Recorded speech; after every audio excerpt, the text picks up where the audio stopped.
Excuse me, baby. No, yeah, you baby. Back, you groovy, baby. Let's make a movie, baby. Time, excuse me, baby. Let's, yeah, you baby. No, you groovy, baby. Back, let's make a movie, baby. Time. It's Mr. Worldwide, AGA, reporting live from Cape Canaveral. Formó con despojarnos de nuestro único patrimonio. A través de su oficina de comunicación social, desplegó toda una campaña mediática de descalificación, denostación, verdades a medias y mentiras completas. Una y otra vez se escucharon aquellos spots en los que se acusaba a los trabajadores y su sindicato no solo de la quiebra de la empresa, sino que se enviaba un claro mensaje de que por culpa nuestra y por el dinero que se le asignaba a Luz y Fuerza, en el país no había generación de empleos, no crecía la infraestructura, no había dinero para la universidad, etcétera, etcétera. El peor de esos miles de spots que no solo se transmitieron en la zona de influencia de Luz y Fuerza, sino en todo el territorio nacional, fue en el que se significaba un momento en el que un trabajador de la empresa se presentaba en un domicilio y pedía dinero para hacer su trabajo. Nosotros en ningún momento hemos negado que había actos de corrupción, por supuesto que los había. Estos totalmente del conocimiento de los administradores, que nunca los atendieron, y es importante que ustedes sepan que la administración de Luz y Fuerza era responsabilidad del gobierno federal, que los administradores eran nombrados por el propio Ejecutivo y ellos fueron los verdaderos responsables de la situación financiera de la empresa. Bueno, pues con esa campaña mediática violenta, a nosotros los electricistas nos hicieron lo que en 1968 le hicieron a los estudiantes, calificarlos como lo peor de la sociedad, aquello a lo que había que eliminar, extinguir, liquidar. Esta forma de violencia parece imperceptible, pero en realidad es devastadora. Cuando el decreto, mi hijo tenía 9 años, y recuerdo que una noche estábamos acostados mirando una película. Viene el corte comercial y lo primero que aparece es el spot. Me pregunta, oye mamá, ¿y tú también pedías 1,500 pesos? Hice muchos esfuerzos por contener el llanto, mi rabia, y traté de explicarle a mi hijo, pero el daño ya estaba hecho. Imagínense ustedes lo que pensaban millones de mexicanos que escucharon el spot. Hace 3 años el panorama era totalmente diferente. Recuerdo que en las primeras manifestaciones de las tantas que hemos realizado, si bien recibíamos mensajes de solidaridad, la mayoría de la población se sentía contenta con el acto presidencial. No fueron pocas las veces que al momento de entregar algún volante la gente nos decía, ay no, yo no quiero nada, qué bueno que los corrieron, se lo merecen. También recuerdo que en una ocasión estaba participando en un meeting que hicimos en los vagones del metro y una señora nos gritó, pues qué bueno porque ustedes tenían muchos privilegios, ganaban mucho y no hacían nada. Si nosotros estamos jodidos, ustedes ¿por qué no? Con un grupo de compañeras fui a un plantel de la Universidad del Valle de México, que está muy cerca del sindicato, y un profesor que me aceptó un volante, me lo rompió casi en mis narices y me dijo, aquí no vengan a fastidiar, es lo mejor que ha hecho el presidente. Y así muchos casos más. Nos quedamos sin empleo, sin seguridad social. Si bien ahorita nos proporciona el servicio del IMSS, es producto de nuestra lucha. Lo cierto es que a los siguientes días del decreto, en las clínicas se negaban a darnos el servicio. Por ejemplo, en la clínica 26, que es exclusiva para los electricistas de acuerdo a un convenio que se tiene con el Seguro Social, los empleados, principalmente los médicos, asumieron una actitud prácticamente de rechazo. Era común que durante las citas los médicos le dijeran a los electricistas que ya no había vuelta para atrás y que lo mejor que podían hacer era liquidarse. Y más que una consulta médica, la sesión se convertía en una apología del acto de Calderón. Las mujeres del ESME representamos poco más del 10%, en realidad somos pocas. En aquellos días varias eran las compañeras que estaban embarazadas. Algunas no pudieron dar a luz en las clínicas porque simple y sencillamente se les negó la atención. Acudimos a la Comisión Nacional de los Derechos Humanos y el anterior presidente, el señor Soberanes, nos mandó una persona quien se concretó a decirnos que haría algo para que se atendieran algunos casos, pero que dado que esto era una cuestión laboral, ellos no tenían injerencia. Claro, esto fue mucho antes de las modificaciones constitucionales que se dieron en el terreno de los derechos humanos. Nuestro contrato colectivo tiene una cláusula en la que se establece que la empresa otorgará una ayuda económica. En la última revisión, la ayuda no implicaba más de 1.500 pesos mensuales, y esto para un grupo no mayor de 200 trabajadores que tuvieran algún hijo con problemas de salud, retraso, parálisis, síndrome de Down, etcétera, que requiriera terapias especiales.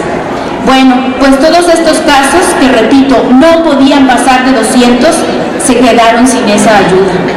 Había compañeras que tenían a sus hijos en instituciones especializadas y pues de la noche a la mañana ya no los pudieron enviar ni continuar con esas terapias.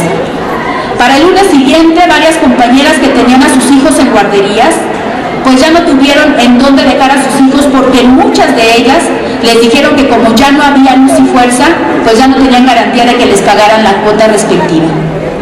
Ya les dije, fuimos 44,000, sí, 44,000. ¿Buscar trabajo? Pues sí, muchos lo buscaron, lo buscamos. ¿Y cuál fue la respuesta? No, vienes de luz y fuerza.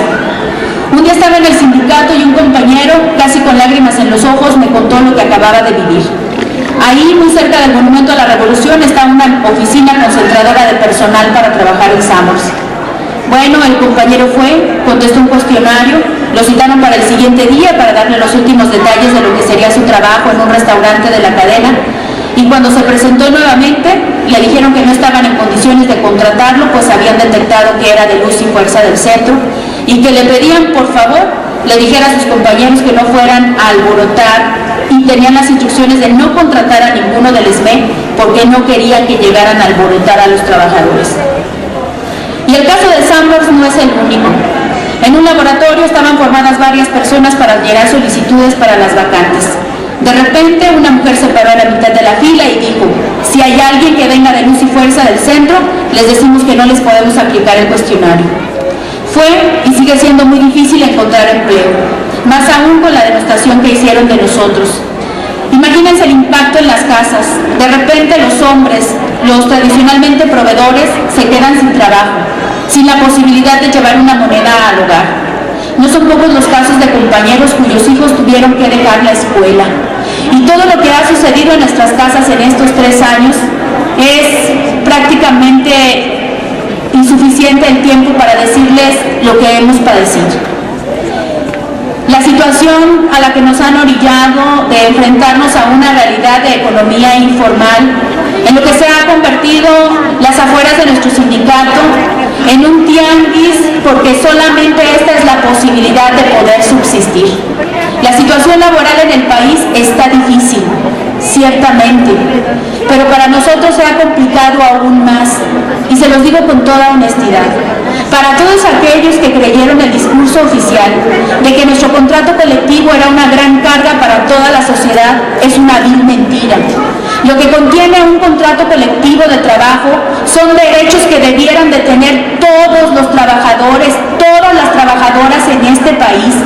¿Por qué nosotros no podemos tener derecho a una jubilación digna y los administradores y los funcionarios sí trabajando unos cuantos años?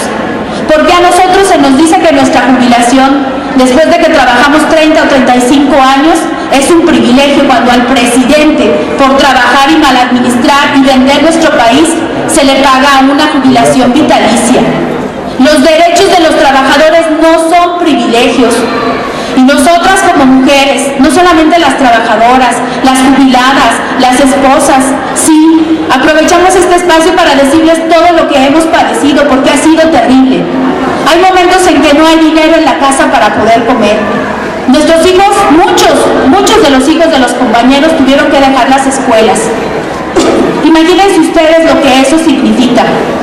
Pero nosotros asumimos una posición, y nuestra posición es: vamos a seguir luchando, y lo que hemos representado nosotras para los compañeros ha sido algo invaluable. Las mujeres que han apoyado a sus esposos, que se han convertido ahora en proveedoras, que mientras el esposo está en la lucha y en la resistencia, porque nosotros no hemos dejado de manifestarnos, a pesar de la carga mediática en nuestra contra, porque ahora ya no somos los trabajadores en la resistencia, para las voces en los medios de comunicación somos los vándalos del ESME. ¿A poco eso no es violencia? Y de esa violencia no se habla. Y no solamente la padecemos en el ESME, es una violencia que se vive y que padecen millones de mujeres en este país. Y es una violencia que se va a acrecentar más ahora con la aprobación a esas modificaciones a la Ley Federal del Trabajo. Por eso nosotros agradecemos que nos den esta oportunidad, porque también queremos invitarlas a luchar en contra de todo esto que están haciendo estos gobiernos neoliberales. Ha dicho algo muy valioso Carmelita: hay que hacernos invencibles, hay que ser conscientes de que si no participamos no vamos a poder detener esta voracidad neoliberal, y la participación de las mujeres es necesaria.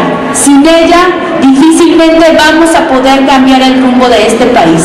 Yo les agradezco mucho, les pido su solidaridad.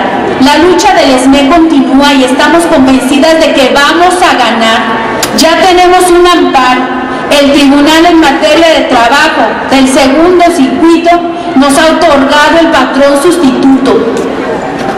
El gobierno federal se niega a acatar esta decisión del tribunal y queremos pedirle su solidaridad, porque la desaparición de Luz y Fuerza del centro no solamente nos ha violentado a nosotras, las ha violentado a ustedes que se enfrentan a la realidad de la Comisión Federal de Electricidad voraz, que le cobra lo que quiere, que les corta en el momento que quiere, que llega con las patrullas. ¿Acaso eso no es violencia?